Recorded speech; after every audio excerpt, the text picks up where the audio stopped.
तो सीधा हम आ चुके हैं प्रसार भारती की ऑफिशियल वेबसाइट की ओर से जारी हुए नोटिफिकेशन के ऊपर।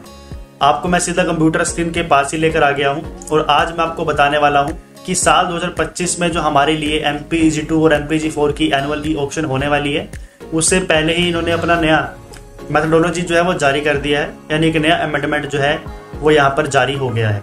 इसमें खासकर नए चैनल्स को मौका देने की बात कही गई है, उसके बारे में भी हम डिटेल में जानने की कोशिश करेंगे। तो सबसे पहले आपको मैं नोटिफिकेशन दिखा देता हूँ कि उन्होंने क्या जारी किया है। तो सबसे पहले अगर हम MPEG-2 स्लॉट्स के बारे में बात करें तो इसमें इन्होंने अभी भी सेम बकेट का जो है पहले की तरह ही रखा हुआ है, कोई भी फेरबदल नहीं किया है। बकेट A+ अभी भी हिंदी धारावाहिक चैनलों के लिए और हिंदी उर्दू चैनलों के लिए रहेगा। बकेट B अभी भी आपके म्यूजिक, स्पोर्ट्स और हर एक तरीके के भोजपुरी भाषा के चैनलों के लिए, और जो भी रिमेनिंग चैनल्स हिंदी भाषी या उर्दू भाषी हैं उनको यहाँ पर रखा गया है।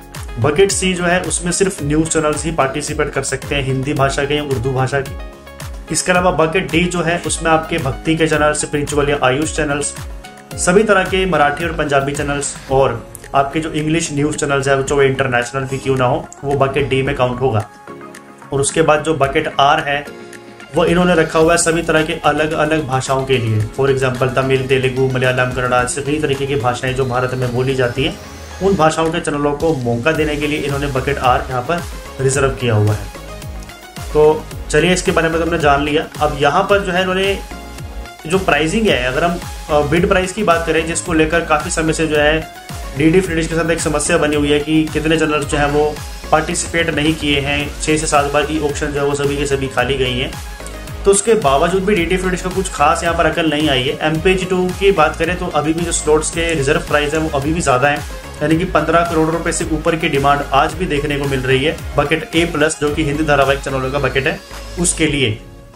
और वही अगर कोई बकेट A में आता है जैसे कि आपके मूवी चैनल होते हैं तो उसके लिए भी कम से कम 12 करोड़ रुपए से बिड प्राइस की शुरुआत हो रही है। तो कुल मिला के देखें तो अभी भी MPEG-2 के जो बिड प्राइसिंग है उसमें कोई भी फेरबदल साल 2025 की ई ऑक्शन के लिए नहीं किया गया है, जो कि बहुत बुरी बात है। इससे जो है हमें कुछ एक्सपेक्टेशंस कम हो गई हैं, जबकि हमें ज़्यादा होनी चाहिए थी अगर यहाँ पे बिड प्राइस कम हो गया होता। लेकिन इन्होंने यहाँ पर MPEG-2 के लिए खासकर बिड प्राइस में कोई भी कटौती नहीं की है, जो कि सबसे बड़ी बुरी बात दिख रही है। सेम प्राइस जो है वो एज यूजुअली मुझे दिख रहे हैं, कुछ खास फेरबदल नहीं नजर आया। और इसके अलावा जो है इन्होंने राउंड 2 के हिसाब से जो प्राइसिंग है वो उन्होंने यहाँ पे मेंशन की हुई है कि क्या रिजर्व प्राइस रहने वाला है बिड प्राइस के अकॉर्डिंग और बकेट के अकॉर्डिंग। और यहाँ पे आप एक एक करके वीडियो को पॉज करके देख सकते हो। बाकी इन्होंने कुछ डिटेल में जो है इसको समझाया हुआ है कि फर्स्ट राउंड जो बकेट वाइज होगा रिजर्व स्लॉट्स का उसमें किस तरीके से जो है काम करने वाला सिस्टम। और यहाँ पर जो है हर एक बकेट के जो ई ऑक्शन होगी उसमें सिर्फ 6 स्लॉट्स को शुरुआत में मौका दिया जाएगा, यानी कि करीबन 7 राउंड की ई ऑक्शन देखने को मिलेगी हमें MPEG-2 की। इसमें से हर एक राउंड के अंदर करीबन 6 चैनलों को मौका दिया जाने वाला है और उसके हिसाब से जो आपके चैनल यहाँ पर जुड़ते जाएंगे। और ये हर एक बकेट के जो है उन्होंने यहाँ पर हिसाब किताब दिया हुआ है, अगर आप पढ़ना चाहें तो वीडियो को आराम से रोकिए और पढ़ सकते हो, कोई दिक्कत नहीं है। ठीक है, तो MPEG-2 की अगर हम बात करें तो कुछ खास यहाँ पर फेरबदल नहीं हुआ है। बिड प्राइस आज भी वही रखा है जो कि पहले था, तो ये जो है कहीं ना कहीं नुकसान जरूर कर सकता है। उसके बाद जो इन्होंने हमारे लिए पॉलिसी में कुछ चेंजेस किए हैं वो हम देखेंगे। तो जैसे कि मैं नोटिस कर पा रहा हूँ इन्होंने MPEG-4 में कुछ काफ़ी अच्छे खासे चेंजेस किए हैं, यानी कि इस बार जो है इन्होंने नए HD चैनल्स को भी मौका देने की बात कही है। अगर हम पिछले कई ई ऑक्शंस के बारे में बात करें तो कभी भी HD चैनलों को मौका नहीं दिया जाता था, लेकिन इस बार प्रसार भारती तैयार है आपके लिए प्राइवेट HD चैनलों को मौका देने के लिए। अभी तक जितने भी HD चैनल आपको देखने को मिलते हैं वो सभी दूरदर्शन के खुद के हैं, लेकिन अगर हम कोई प्राइवेट HD चैनल के बारे में बात करें तो अब जो है यहाँ पर लॉन्च हो पाएंगे, क्योंकि अभी रिसेंटली DD फ्री डिश को 2 नए ट्रांसपोंडर्स मिले हैं जिससे वो आपके लिए नए चैनलों को बढ़ाना चाहते हैं और वो HD चैनलों को भी न्योता दे रहे हैं। तो MPEG-4 स्लॉट्स में भी अच्छी खासी चेंजेस हमें देखने को मिल सकती है, क्योंकि बिड प्राइस जो है वो भी काफ़ी कम हो गया है। यानी कि अब इतना कम मान लेके चलिए कि कोई भी छोटा मोटा चैनल भी आराम से MPEG-2 में अपनी जगह बना सकता है। तो DD फ्री डिश खुले हाथों से स्वागत कर रहा है MPEG-4 में, और जो हर एक भाषा के HD चैनल है उनको मौका दिया जाएगा।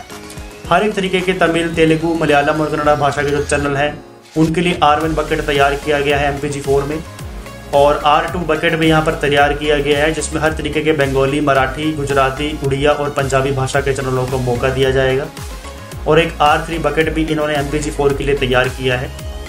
जो कि रीजनल चैनल्स के लिए रहेगा, यानी कि जितने भी क्षेत्रीय भाषाओं के चैनल बाकी के बचते हैं, चाहे वो असमीज के हों या और किसी भाषा के हों, वो R3 बकेट के अंदर काउंट होंगे।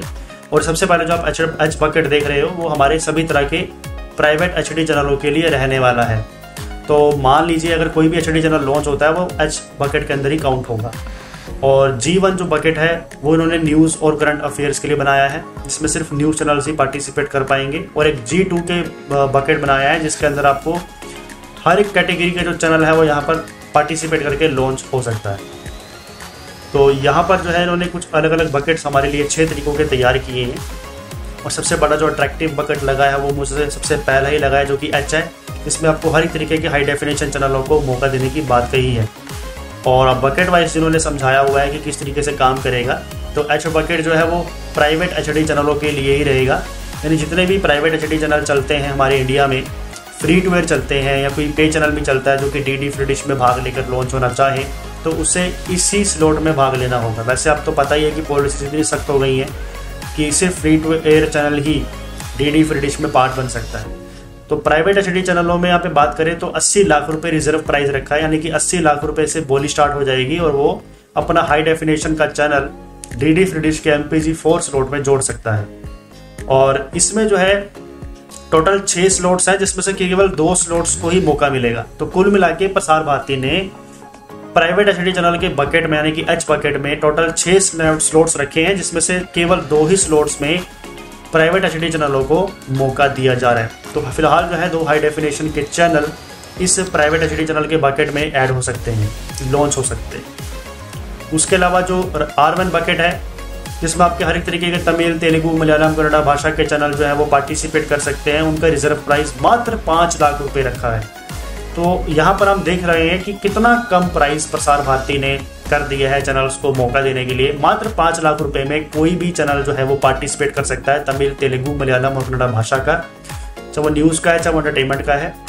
सिर्फ 5 लाख रुपए से बोली शुरू होगी और वो आराम से अपनी जगह बना सकता है। तो ये काफ़ी अच्छी बात जो है वो मुझे देखने को मिली है। बस बात सिर्फ इतनी है कि प्रसार भारती को भी जागरूक करना होगा अपने ग्राहकों को कि वो MPG4 का बॉक्स लगवाएं। जब तक ग्राहक MPG4 का बॉक्स नहीं लगवाएंगे तब तक ऐसी कोई भी ई ऑक्शन का कोई फायदा नहीं है। बाकी इन्होंने R2 बकेट के लिए जो प्राइस है वो भी 5 लाख रुपए रखा है, यानी कि अगर कोई पंजाबी, मराठी, गुजराती, बंगाली या उड़िया भाषा का चैनल MPG4 में आना चाहे तो उसे सिर्फ 5 लाख रुपए से जो है बोली स्टार्ट करनी है और वो DD फ्री डिश का हिस्सा बन सकता है। उसके बाद अगर हम बात करते हैं R3 बकेट की, तो उसका जो प्राइस है वो भी 5 लाख रुपए से शुरू है और इसमें हर एक भाषा के चैनल को मौका दिया जा रहा है। तो बहुत ही कम प्राइस है फिलहाल अगर हम देखें, और एक काफ़ी अच्छे खासे चैनल यहाँ पर लॉन्च होते हुए MPG4 में जरूर दिख सकते हैं। MPG2 में तो बेशक ज़्यादा बिड प्राइस होने की वजह से कुछ एक चैनल ही पार्टिसिपेट करते हुए दिखे, लेकिन MPG4 में काफ़ी बड़े चैनल भी अपनी जगह बना सकते हैं। और यहाँ पर G1, G2 बकेट का जो प्राइस है वो 30 लाख रुपए से शुरू होगा और इसमें जो है जितने भी आपके हिंदी न्यूज़ चैनल हैं वो आएंगे और जितने भी और कोई चैनल के जैसे और किसी कैटेगरी के हैं, मान लीजिए कोई म्यूजिक का चैनल हो सकता है, कोई स्पोर्ट्स का हो सकता है, कोई एंटरटेनमेंट का हो सकता है, हिंदी में मूवीज का हो सकता है, तो उसको जो है 30 लाख रुपए से बोली शुरू करनी पड़ेगी। तो ये उन कैटेगरी में आएगा G2 बकेट। तो ओवरऑल देखें तो यहाँ पर जो है काफ़ी अच्छा खासा में जो है चेंजेस देखने को मिली है, अगर हम खासकर MPG4 के बारे में बात करते हैं। और MPG2 में आपको मैंने बता दिया है, MPG4 में आपको मैं बता ही चुका हूँ। और e auction for HD channels के बारे में उन्होंने बता दिया है कि e auction will be conducted for 2 HD slots और the number of applications received whichever is less for HD channels will be e auction. Only eligible HD channels can place bids. तो जो भी eligible होगा HD channel वही DD free dish का part बन सकता है। फिलहाल इन्होंने केवल 2 ही HD स्लॉट्स को रखा हुआ है और जो पार्टिसिपेट करेगा वो अपनी जगह बना सकता है। अगर इनको लगा कि एप्लीकेशन सिर्फ एक ही चैनल की आई है तो उसकी भी ई ऑक्शन की जाएगी, और अगर एक से ज़्यादा आती है तो भी मौका दिया जा सकता है, इसमें कोई मनाही नहीं है। तो ये काफ़ी अच्छी बात है। बाकी हर एक रीजनल चैनल की जो बात इन्होंने की है कि जो आपके लिए हर एक भाषा के जो चैनल्स हैं वो कितने यहाँ पर आ सकते हैं, तो उन्होंने कहा है कि हम हर एक रीजनल चैनल को सिर्फ 5 ही स्लॉट्स देंगे। अगर कोई तमिल, तेलुगु, मलयालम, कन्नड़ा भाषा का चैनल आना चाहे तो उनके लिए केवल 5 ही स्लॉट्स हम रीजनल कैटेगरी के लिए रख रहे हैं रिजर्व, जिसमें सिर्फ आपके नहीं भाषाओं के चैनल को मौका दिया जाएगा। इसके बाद अगर हम बात करते हैं तो सेकंड राउंड में भी इन्होंने 5 स्लॉट्स को जो है सेफली रख लिया है तमिल, तेलुगु, मलयालम, कन्नड़ा भाषाओं के चैनल के लिए। उसके बाद अगर हम बात करते हैं R2 बकेट की, तो इसमें इन्होंने केवल 3 ही स्लॉट्स रिजर्व रखे हैं बंगाली, मराठी, गुजराती, उड़िया और पंजाबी चैनलों के लिए फर्स्ट राउंड में। और सेकंड राउंड में इन्होंने जो है अगर कोई एलिजिबल बिडर होगा तो R2 बकेट के लिए, तो उसको जो है यहाँ पर कितने स्लॉट्स मेंशन किए हुए, 3 स्लॉट्स और, यानी कि और 3 स्लॉट्स जो है यहाँ पर उसको मिल सकते हैं। तो कुल मिला के 6 स्लॉट्स के लिए जो है यहाँ पर ई ऑप्शन की जाएगी आपके पंजाबी, गुजराती, मराठी, बंगाली और उड़िया चैनलों के लिए। और उसके बाद अगर हम बात करते हैं रिमेनिंग कैटेगरी जैसे कि R3 बकेट की, तो उसके लिए इन्होंने जो है आई थिंक सिर्फ 1 स्लॉट ही रखा है, यहाँ पर ओनली 1 स्लॉट इन्होंने रखा है। और उसमें सेकंड राउंड में भी केवल एक ही स्लॉट को ये मौका देने वाले हैं। ऐसे कुछ दोस्तों इन्होंने अपने अपने ऑप्शंस दिए हुए हैं कि कितने चैनलों को है कितने स्लॉट देने वाले हैं, हर कैटेगरी उन्होंने यहाँ पर बांट दिया है। तो यहाँ पर कुल मिला के देखें तो MPG4 वालों के लिए बल्ले बल्ले है, MPG2 के थोड़ी सी निराशा है क्योंकि स्लॉट्स के जो प्राइस है वो कम नहीं हुए हैं। बाकी और डिटेल में आप समझना चाहते हैं तो सामने आप वीडियो को पॉज करके जरूर देख सकते हैं, अच्छे से इन्होंने यहाँ पर मेंशन किया हुआ है। तो उम्मीद करूंगा कि आपको वीडियो अच्छी लगी होगी और आप समझ गए होंगे कि DD फ्री डिश की साल 2025 की अमेंडमेंट पॉलिसी क्या रहने वाली है। MPG2 में फिलहाल कोई भी पैसे जो है वो बिड के वो कम नहीं किए गए हैं, वो अभी भी वैसे ही है। सिर्फ MPG4 की अमेंडमेंट पॉलिसी चेंज की गई है क्योंकि इन्होंने नए ट्रांसपोंडर्स में नए चैनल्स को मौका देना है, नए चैनल्स को जोड़ना है, तो ये काफ़ी अच्छी बात है। और अगर इसमें कोई अच्छे खासे चैनल पार्टिसिपेट करते हैं तो आपको भी अपने बॉक्स को बदलना पड़ेगा, MPG2 से MPG4 में शिफ्ट होना पड़ेगा। बाकी आपके मन में कोई सवाल हो इसको लेकर प्लीज़ अपने कमेंट बॉक्स में जरूर दें। नमस्कार।